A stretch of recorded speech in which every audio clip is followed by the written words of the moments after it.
পহেলা জানুয়ারি থেকে নিকাব নিয়ে নতুন আইনের প্রয়োগ শুরু হয়েছে সুইজারল্যান্ডে। পাবলিক প্লেসে নিকাব পরলেই শুনতে হচ্ছে জরিমানা।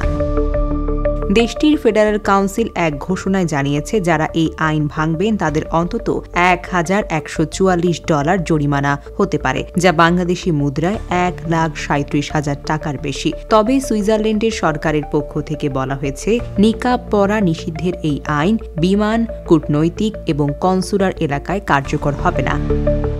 একই সঙ্গে ধর্মীয় ও পবিত্র স্থানগুলোতে মুখ ঢাকা যাবে। এছাড়া স্বাস্থ্যজনিত, আবহাওয়াজনিত ট্র্যাডিশনাল কারণেও মুখ ঢাকার সুযোগ দেওয়া হবে। পাশাপাশি শৈল্পিক, বিনোদন এবং বিজ্ঞাপনের ক্ষেত্রে মুখ ঢাকায় কোনো বাধা থাকবে না।